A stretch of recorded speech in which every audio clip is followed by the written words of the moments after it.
Lecture du livre du prophète Isaïe. Ainsi parle le Seigneur. Oui, voici, je vais créer un ciel nouveau et une terre nouvelle. On ne se souviendra plus du passé, il ne reviendra plus à l'esprit. Soyez plutôt dans la joie et exultez sans fin pour ce que je crée, car je vais recréer Jérusalem pour qu'elle soit exultation et que son peuple devienne joie. J'exulterai en Jérusalem, je trouverai ma joie dans mon peuple. On n'y entendra plus de pleurs ni de cris. Là, plus de nourrissons emportés en quelques jours, ni d'hommes qui ne parviennent au bout de sa vieillesse. Le plus jeune mourra centenaire. Ne pas atteindre 100 ans sera malédiction. On bâtira des maisons, on y habitera. On plantera des vignes, on mangera leurs fruits.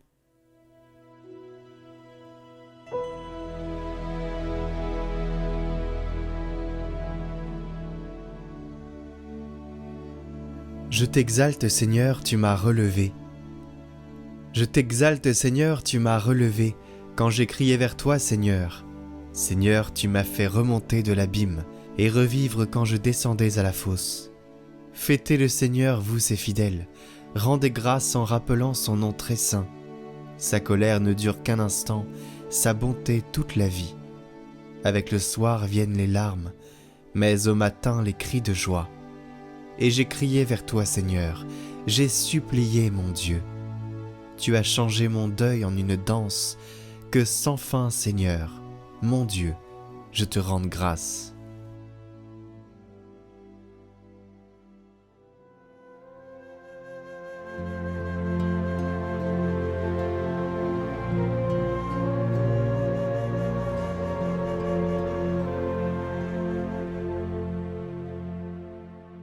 Évangile de Jésus-Christ selon saint Jean. En ce temps-là, après avoir passé 2 jours chez les Samaritains, Jésus partit de là pour la Galilée. Lui-même avait témoigné qu'un prophète n'est pas considéré dans son propre pays. Il arriva en Galilée. Les Galiléens lui firent bon accueil, car ils avaient vu tout ce qu'il avait fait à Jérusalem pendant la fête de la Pâque, puisqu'ils étaient allés eux aussi à cette fête.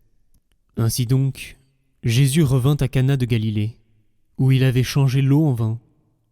Or, il y avait un fonctionnaire royal, dont le fils était malade à Capharnaüm.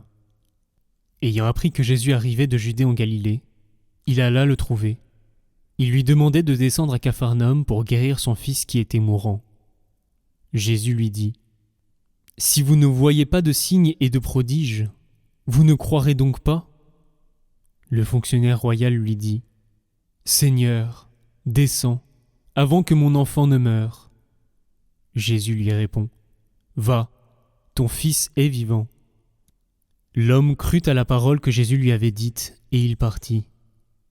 Pendant qu'il descendait, ses serviteurs arrivèrent à sa rencontre, et lui dirent que son fils était vivant. Il voulut savoir à quelle heure il s'était trouvé mieux.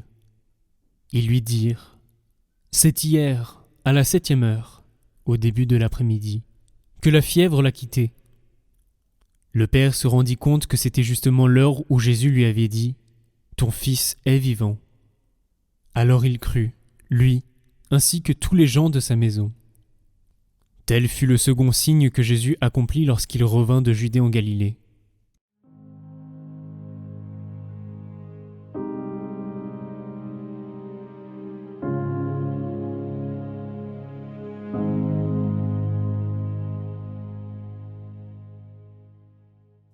Cette scène dans l'évangile de Jean me frappe à chaque fois que je la lis. C'est un fonctionnaire royal, on vient de l'entendre, un homme important, habitué à ce qu'on lui obéisse. Il vient trouver Jésus, son fils est mourant, il fait le chemin depuis Capharnaüm et il supplie Jésus de venir guérir son enfant. Et Jésus lui dit simplement : « Va, ton fils est vivant. » Et c'est tout.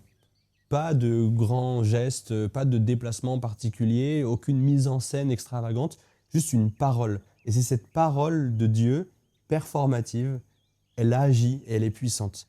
Le texte dit quelque chose de beau et en fait très sobre. L'homme crut à la parole que Jésus lui avait dite et il partit. Il crut et il partit. Il n'attend pas une confirmation, il ne demande pas un signe supplémentaire. Il prend Jésus au mot et il rentre chez lui. Et en chemin, ses serviteurs viennent à sa rencontre, son Fils est vivant depuis le moment exact où Jésus avait parlé. Jésus parle, l'homme croit et l'enfant est vivant. Et c'est très simple. Et c'est la question qu'on peut se poser aujourd'hui aussi. Et nous, est-ce qu'on croit ?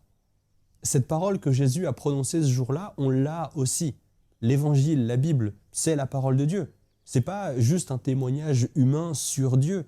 C'est pas un recueil de belles pensées spirituelles. C'est la parole de Dieu lui-même. La Bible, elle est bien écrite par des hommes, mais des hommes inspirés par Dieu. C'est la parole de Dieu lui-même. Une parole vivante et qui est adressée à nous tous. Et elle couvre, c'est ça qui est fou, absolument tout ce qu'on peut vivre. Les psaumes portent toutes nos émotions. Il y a la joie, la colère, le découragement, la gratitude, l'espoir, le désespoir dans les psaumes. Il y a tout. C'est ultra riche et trop beau. Il y a un psaume pour chaque état d'âme en fait. Les livres de la sagesse, le Siracide, les proverbes, Qoéleth, ils répondent à toutes nos questions existentielles sur la souffrance, sur nous, ce qu'on veut faire, ce qu'on peut faire, quel sens donner à ma vie, etc. Comment être juste. L'Évangile nous dit qui est Dieu concrètement, dans sa manière d'agir, de parler, de regarder les gens. C'est Jésus, quoi. La Genèse pose les fondements de tout notre rapport à Dieu et au monde. Les lettres des apôtres nous disent en pratique comment vivre en chrétien, dans nos relations, notre travail, toute la communauté chrétienne. Il y a des réponses à tout dans la Bible. Et c'est magnifique. Ce pas des réponses magiques qui évitent d'avoir à réfléchir, mais c'est juste des vraies réponses qui nous guident et qui éclairent tout ce qu'on peut faire. Quand on médite là-dessus, ça oriente, ça console, juste ça répond à tout. Moi, je trouve ça magnifique. Est-ce qu'on prend le temps de méditer un peu ces paroles-là tous les jours, de les lire, les ruminer ? Parce que ces paroles-là transforment vraiment la vie. C'est pas que juste comme un livre qu'on lit et qu'on referme, mais c'est quelque chose qui vraiment agit. C'est la parole de Dieu performative, exactement la même que quand Jésus dit à ce fonctionnaire royal « Va, ton fils est vivant ». Cette parole-là de Jésus, elle est vivante. Et la Bible, c'est la parole de Dieu vivante, c'est la même. Je vous propose qu'on s'arrête un moment sur quelque chose d'hyper intéressant dans l'Évangile. Il y a quelque chose qu'on remarque rarement. À chaque fois que Jésus parle, les gens ne peuvent rien contre lui. Il y a des pharisiens qui envoient des gardes pour l'arrêter. Les gardes reviennent sans personne et les pharisiens disent « Mais pourquoi est-ce que vous ne l'avez pas amené ?» Et les gardes répondent, un peu déstabilisés eux-mêmes, « Jamais un homme n'a parlé de la sorte. » En fait, ils n'ont pas pu l'arrêter. Les paroles de Jésus ont empêché les gardes. Et le texte y revient régulièrement sur cette phrase. Son heure n'était pas encore venue. Tant que Jésus parle, on ne peut rien contre lui. Et la scène du jardin des Oliviers, elle est encore plus saisissante. Les gardes arrivent pour arrêter Jésus. Pierre sort son épée, prêt à se battre, et Jésus l'arrête. Là, il ne va pas parler particulièrement, sauf une phrase. Jésus, il se retourne vers les gardes et il dit simplement « Je le suis ». Les gardes qui cherchaient Jésus, Jésus répond « C'est lui ». Et là, les gardes tombent par terre. L'effet de la seule parole de Jésus fait chuter les gardes. Parole puissante. Puis, Jésus garde le silence, il se laisse arrêter. Et à partir de là, il choisit le silence. C'est pas qu'il ne va plus rien dire, mais juste le nécessaire. Et on le lit à plusieurs endroits aussi. À partir de là, devant le Sanhédrin, devant Pilate, il va être plus silencieux. Il parle de temps en temps, mais vraiment très sobrement. Et c'est dans ce silence-là que Jésus se laisse arrêter, juger, crucifier. Non pas parce qu'il n'a plus le pouvoir, mais parce qu'il choisit justement d'aller jusqu'au bout. Et c'est ça la parole de Dieu. Elle n'est pas décorative, elle est vraiment et concrètement puissante. C'est une parole agissante. Et cette puissance-là, elle ne s'est pas arrêtée avec Jésus. Après la Pentecôte, les apôtres feront des miracles. Pierre guérit un paralysé au nom de Jésus, Paul ressuscite un jeune homme. Ils prient, ils imposent les mains et ça se passe. Jésus lui-même dit, si vous aviez la foi grande comme une graine de moutarde, vous diriez à cet arbre, déracine-toi et va te planter dans la mer et il vous aurait obéi. Juste une graine de moutarde. Et cette foi, cette puissance qu'ont les apôtres, nous, on l'a aussi. La Pentecôte des apôtres, c'est notre confirmation. On a reçu le même Esprit Saint. Personnellement, j'en ai vu des gens guéris par cet Esprit Saint, des prières spontanées, simples, pas de cérémonie, mais juste Dieu qui agit. Et il prend notre prière au sérieux. Et il y a cette dernière chose dans l'Évangile que je trouve importante. Jésus dit, si vous ne voyez pas de signe de prodige, vous ne croirez donc pas. C'est presque un reproche. Et pourtant, il guérit quand même l'enfant. Parce que le signe, c'est pas le but que Dieu veut nous donner. Le signe, il est au service de la foi. Jésus, il veut guérir l'âme. Et la guérison physique, Dieu peut la donner pour qu'elle serve à notre salut. Mais la priorité de Dieu, c'est qu'on finisse au paradis, c'est qu'on soit saint. La priorité de Dieu, c'est la foi, parce que c'est la foi qui nous sauve. Alors ayons foi dans cette parole de Dieu et méditons cette parole de Dieu. La Bible, Jésus, il y parle et Jésus, il nous guérit vraiment. Est-ce qu'on y croit? Est-ce qu'on veut le croire? Je vous propose une petite prière simplement pour affermir notre foi, ou demander à Dieu d'affermir notre foi. La foi, c'est une vertu que Dieu nous donne. Et une vertu, comme toutes les vertus, ça grandit quand c'est exercé. Alors posons des petits actes de foi, ici et là, dans notre journée, dans notre vie. Jésus, je crois que tu es là. Jésus, je crois que tu fais ça, que tu guéris, que tu consoles. Posons des actes de foi et voyons notre foi grandir. Et au milieu de tout ça, je vous propose cette petite prière. Au nom du Père et du Fils et du Saint-Esprit, Jésus vient affermir notre foi, fait grandir en nous le désir du paradis et fait qu'on te connaisse et qu'on t'aime toujours mieux. Amen. Au nom du Père et du Fils et du Saint-Esprit. Amen. Et comme petite résolution aujourd'hui, je vous propose de poser un acte de foi concret. Si dans la journée, vous vous sentez comme dépassé par quelque chose, alors on pose un acte de foi. Jésus, je crois en toi, je crois que tu es là, merci. Simple. Jésus, je crois en toi, je crois que tu es là, merci. Amen.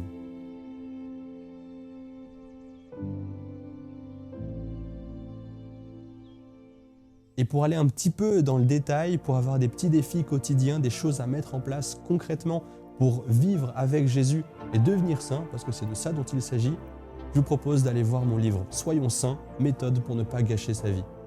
On est fait pour être saint, je vous propose une petite méthode pour y arriver. Lisez-le et donnez-moi des nouvelles après ça.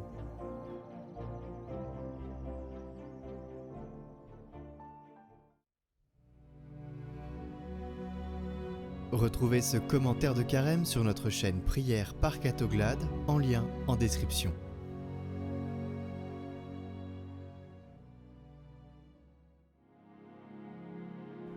Tout de suite, votre neuvaine à Saint-Joseph.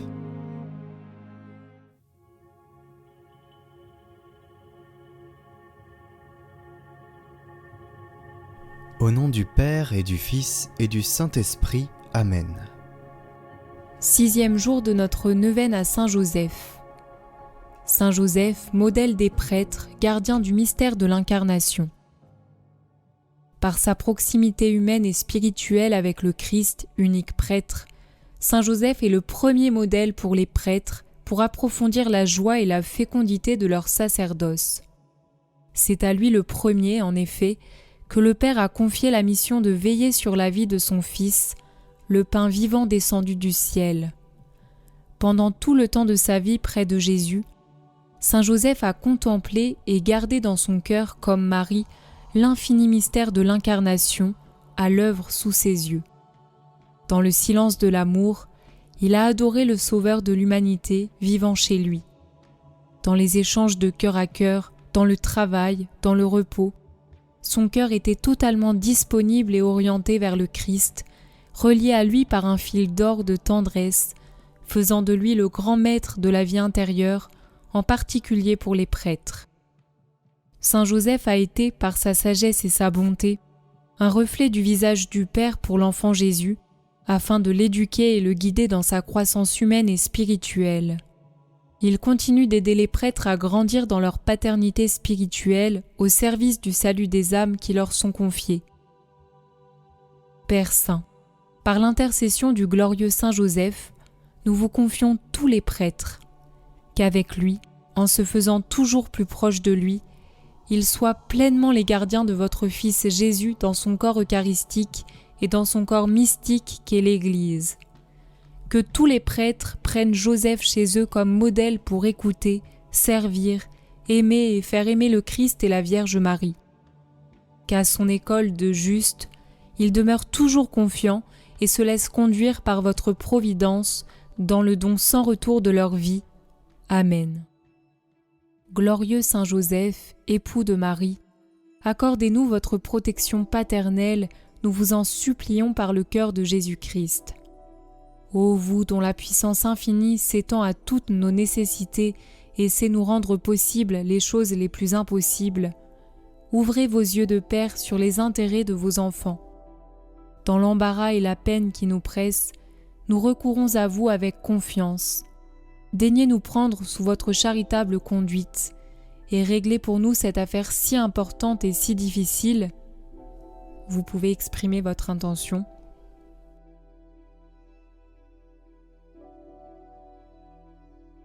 Cause de toutes nos inquiétudes. Faites que son heureuse issue tourne à la gloire de Dieu et au bien de ses dévoués serviteurs. Ainsi soit-il. Notre Père, qui es aux cieux, que ton nom soit sanctifié, que ton règne vienne, que ta volonté soit faite sur la terre comme au ciel. Donne-nous aujourd'hui notre pain de ce jour. Pardonne-nous nos offenses, comme nous pardonnons aussi à ceux qui nous ont offensés. Et ne nous laisse pas entrer en tentation, mais délivre-nous du mal. Amen. Saint Joseph, priez pour nous.